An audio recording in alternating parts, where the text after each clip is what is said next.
Kampung Naga ini ada 110 rumah. Ada 110 rumah, itu termasuk masjid dan balai kampung. Masjid semuanya kita beragama Muslim, bukan mayoritas lagi. Di sini itu semuanya Muslim. Sebagai mata pencarian pokok di sini semuanya bertani, menanam padi. Yang ditanamnya itu 1 tahun 2 kali. Disebutnya itu kalau warga sini menyebutnya itu adalah Januari Juli. Jadi Juli ini bulan sekarang mau beres, semuanya udah harus beres tanam. Nanti pertengahan September atau awal September mereka panen. Istirahat 1 bulan, Desember mulai menggarap lagi, bikin sawah baru, Januari mereka. Dan itu terjadwal harus Dan itu seperti terjadwal. itu ya. Kita tidak pernah nanam padi itu 3 kali setahun. Kenapa orang tua udah menjelaskan tanah juga perlu istirahat. Tanah juga perlu istirahat. Jadi memang meskipun hanya durasinya 1 bulan istirahat, tanah juga perlu istirahat, tapi minimal kita memberi ruang untuk beristirahat, tidak selalu memproduksi yang namanya beras. Kita mempercayai apa yang diciptakan oleh Allah semuanya itu. Berarti ada balainya? Ada balai kampung. Di sini ada balai kampungnya. Di sana untuk musyawarah atau apapun itu kegiatan, karena di sini musyawarah itu dipimpin oleh ketua kampung. Nah, yang mana di Kampung Naga di sini itu ada 2 lembaga. Karena kita sebagai warga negara juga ada RT, 1 kampung ini 1 RT. Karena kita 1 rukun. Kalau di luar kan per 40 rumah biasanya, harus 1 RT. Kalau di sini ada 110 rumah itu, karena kita 1 rukun dijadikan 1 RT. Lembaga pemerintah, lembaga adatnya ada 3. Ketua kampung di sini. Lembaga adatnya itu ada kuncen. Tugasnya itu pemangku adat, memimpin setiap upacara adat. Terus yang keduanya itu kundu, PUN dari kundu itu humas kalau bahasa umum. Kalau di sini itu untuk melayani masyarakat, bahasa Sundanya itu ngurus laku beras gawe. Yang ketiganya itu lebih LEBE. Jadi memang lebih tugasnya ke agama. Misalnya kalau ada orang yang meninggal, lebih yang ngurus. Dari hari H, hari pertama, 3 hari, 7 hari, 40 hari, bahkan sampai 100 hari. Jadi keluarga itu hanya meninggal. Jadi memang udah ada dari sananya sampai sekarang itu konsep administrasi katakan seperti itu tidak mungkin sampai sekarang. Nah, yang mana yang tadi saya sampaikan di sini semuanya kita hidup dari bercocok tanam, yaitu menanam padi.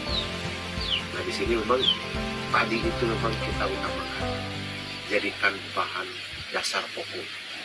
Karena orang tua dulu menjelaskan, orang tua terdahulu menjelaskan kepada generasinya. Ya, ada bahkan di situ juga orang tua menyebutkan sebuah falsafah, lebih baik kita tidak punya uang daripada kita tidak punya beras. Makanya setiap rumah di sini itu ada yang namanya goah, bahasa umum Sunda.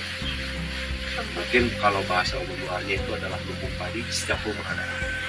Setiap rumah ada. Saya yakin mempercayai juga sama ya, di antara 3 atau 4 kintal padi di dalam rumah nasi. Karena itu untuk menjaga ketahanan pangan.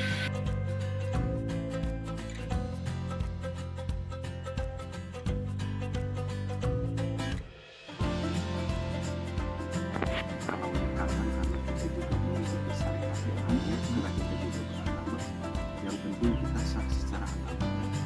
Dengan itu hanya cuman bedanya di sini itu tidak ada resepsi. Iya. Tapi antar Karena di warga sini sini untuk nikah resepsi itu ada peribahasa daripada orang tua. Jangankan wajib, sunat pun enggak. ya, Orang di sini tuh jangankan wajib, sunat pun enggak. Itu hanya sebuah ria. Iya, benar. Makanya muncullah ria. Di sini itu cukup populer. tapi antar warga ini kalau nikah atau Kalau ada nikah juga yang bebas keluar orangnya. oh bebas Bukan zaman di situ. bicara dengan kampung ini hanya gitu ya konsekuensinya kalau ada yang nikah kesepakatan Ya berdua, kesepakatan daripada keluarga, mau orang tuanya yang pindah atau atau anaknya yang baru nikah. famili yang baru itu yang pindah. Maksudnya mau keluar.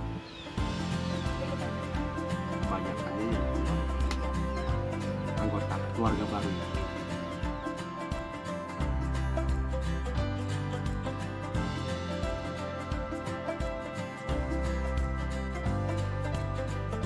Dan memanjangnya rumah itu harus ke timur dan ke barat. Jadi A itu datang dari timur ke baratnya. Jadi selatan. Nah, yang memang rumah itu harus memanjangi seperti itu. Dan rumah juga harus saling berhadapan. Sebenarnya ada maknanya Tujuan karena tujuan dari kenapa orang tua harus membangun rumah saling berhadapan itu secara tidak langsung orang tua terdahulu itu memberikan edukasi kepada keturunannya bahwa di situ mereka harus membantu satu sama lain. Salah satu contoh lagi masak kekurangan garam, jadi tinggal ngetuk pintu sebelah minta garam. nggak usah muter gitu ya. Katakan rumah harus memanjangnya ke barat dan ke timur. Sebenarnya itu dalam segi hal apa ya bisa dikatakan jenis arsitektur yang dibangun orang tua terdahulu itu menurut saya lebih cantik. Menurut saya ya, karena saya juga tidak spot. Yang memang kenapa? Kan matahari mulai terbit dari timur. Sebenarnya itu berpengaruh ke dalam sirkulasi udara dalam rumah. Matahari naik, gitu ya. Ketika naik matahari ketika terbit itu si atap rumah itu tersinari semuanya oleh sinar surya. Jadi sirkulasi udara itu di dalam rumah itu seimbang. Gitu ya. Beda dengan rumah yang memanjangnya itu, yang panjangnya itu utara selatan. Jadi ketika naik sebelah panas sebelah dingin. Di dalamnya itu pasti perbedaan udara yang mengakibatkan flu ataupun pilek itu lain. Menurut saya. Rumah ya. Rumah bukan tempat kotor, tempatnya siapa? Siapa? Jadi tadi yang di depan itu Kamar mandi. Kamar mandinya semua. Makanya di sini. Dan mungkin alasan lainnya tidak mungkinlah ada WC di dalam. Meskipun dipaksakan bisa, tidak mungkinlah ada kamar mandi di dalam bangunan kayu, gitu kan ya? Karena nanti akan membuat cepat lapuk. Dingin ya. Kita lanjut.